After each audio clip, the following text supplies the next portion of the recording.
இணைச்சட்டம் அதிகாரம் 21. நீ உடைமையாக்கிக் கொள்ளும்படி உன் கடவுளாகிய ஆண்டவர் கொடுத்த மண்ணில் திறந்த வெளியில் ஒருவன் கொலையுண்டு கிடக்க அவனை கொலை செய்தவன் யார் என்று தெரியாதிருந்தால் உன் தலைவர்களும் நீதிபதிகளும் புறப்பட்டு போய் கொலையுண்டு கிடப்பவனை சுற்றிலும் உள்ள நகர்களுக்கு உள்ள தொலைவு எவ்வளவு என்று அளப்பார்களாக. கொலையுண்டு கிடப்பவனுக்கு மிக அருகிலுள்ள நகர் தலைவர்கள் வேலையில் பழக்கப்படாததும் நுகத்தடியில் பிணைக்கப்படாததுமான ஓர் இளம் பசுவை மந்தையிலிருந்து பிடிப்பர். பின்னர் உழப்படாததும் விதைக்கப்படாததும் நீரோடுவதுமான பள்ளத்தாக்கிற்கு அந்த கிடாரியை அந்நகர் தலைவர்கள் கொண்டு போய் அந்த பள்ளத்தாக்கில் அதன் கழுத்தை முறிப்பர். அப்பொழுது தனக்கு ஊழியம் செய்யவும் ஆண்டவர் பெயரால் ஆசி வழங்கவும் உன் கடவுளாகிய ஆண்டவர் தேர்ந்து கொண்ட லேவியின் புதல்வர்களாகிய குருக்கள் முன்வர வேண்டும். ஏனெனில் அவர்களது வாக்கின்படியே எல்லா வழக்குகளும் எல்லா தடியடிகளும் தீர்க்கப்பட வேண்டும். அப்போது கொலையுண்டவனுக்கு மிக அருகில் உள்ள நகர் தலைவர்கள் எல்லோரும் பள்ளத்தாக்கில் கழுத்து முறிக்கப்பட்ட கிடாரியின் மீது அவர்கள் கைகளை கழுவி உரத்து சொல்ல வேண்டியது, எங்கள் கைகள் அந்த இரத்தத்தை சிந்தியதும் இல்லை, எங்கள் கண்கள் அதை கண்டதுமில்லை. ஆண்டவரே, நீர் மீட்ட மக்களாகிய இஸ்ரவேலை மன்னித்தருளும். குற்றமற்றவனின் இரத்தத்தை சிந்தின பழியை மக்கள் இஸ்ரவேல் மேல் சுமத்தாதேயும். இரத்த பழியிலிருந்து அவர்களை விடுவித்தருளும்.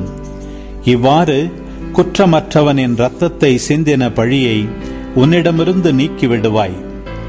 ஏனெனில் ஆண்டவரின் முன்னிலையில் நேரியதை செய்துள்ளாய்.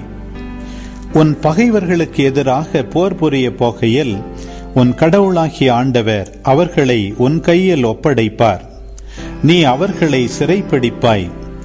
அப்போது சிறைப்பட்டவர்களில் அழகிய தோற்றமுடைய ஒரு பெண்ணை கண்டு அவள் மேல் காதல் கொண்டு அவளை உன் மனைவியாக்கிக் கொள்ள விரும்பினால் அவளை உன் வீட்டுக்குள் அழைத்து கொண்டு போ. அவள் தன் தலையை மழித்து நகங்களை வெட்டிக் கொள்வாள். அவள் சிறை கைதியின் ஆடையை கழற்றிவிட்டு உன் வீட்டில் தங்கி 1 மாத காலம் தன் தந்தையையும் தாயையும் நினைத்து துக்கம் கொண்டாடுவாள். அதன் பின் நீ அவளோடு கூடி அவள் கணவனாவாய். அவள் உனக்கு மனைவியாவாள். அவள் மேல் உனக்கு விருப்பமில்லாமற் போனால் அவள் விருப்பம் போல் அவளை போகவிடு. நீ அவளை கெடுத்து விட்டதால் பணத்துக்கு விற்கவோ அடிமை போல் நடத்தவோ வேண்டாம். 2 மனைவியரை கொண்ட ஒருவன் ஒருத்தியின் மேல் வெறுப்பாகவும் மற்றவள் மேல் வெறுப்பாகவும் இருக்கும்போது இருவருமே அவனுக்கு பிள்ளைகளை பெற்றிருக்கையில் வெறுக்கப்பட்ட பெண்ணின் புதல்வன் தலைப்பேராக இருப்பானாயின் அவன் தனக்குண்டான சொத்தை தன் புதல்வர்களுக்கு பங்கிடும் நாளில் தலைச்சனுக்குரிய உரிமையை தலைச்சனாகிய வெறுக்கப்பட்ட பெண்ணின் புதல்வனுக்கு அன்றி விருப்பப்பட்ட பெண்ணின் புதல்வனுக்கு கொடுக்க கூடாது. வெறுக்கப்பட்ட பெண்ணின் புதல்வனையே தலைச்சனாக ஏற்றுக்கொண்டு தன்னிடம் உள்ள சொத்துக்களில் அவனுக்கு 2 பங்கு கொடுக்க வேண்டும். ஏனெனில் அவனே தன் தந்தையின் ஆற்றலது முதற்கனி. தலைச்சனுக்குரிய உரிமை அவனையே சாரும். ஒருவனுடைய புதல்வன் பிடிவாதமும் முரட்டுத்தனமும் கொண்டவனாய் தந்தை சொல்லையோ தாய் சொல்லையோ கேளாமல் அவர்களால் தண்டிக்கப்பட்ட பின்பும் அடங்காமல் போனால் தந்தையும் தாயும் அவனை பிடித்து அவனது நகர் வாயில் உள்ள தலைவர்களிடம் கொண்டு போவர். எங்கள் மகனாகிய இவன் பிடிவாதமும் முரட்டுத்தனமும் கொண்டவனாயிருக்கிறான், எங்கள் சொல் கேட்பதில்லை, பெருந்தேனிக்காரனும் குடிவெறியனுமாயிருக்கிறான் என்று நகர் தலைவர்களிடம் அவர்கள் சொல்ல வேண்டும். உடனே அந்நகரத்து மனிதர் எல்லோரும் அவனை கல்லால் எறிவர், அவனும் செத்தொழிவான்.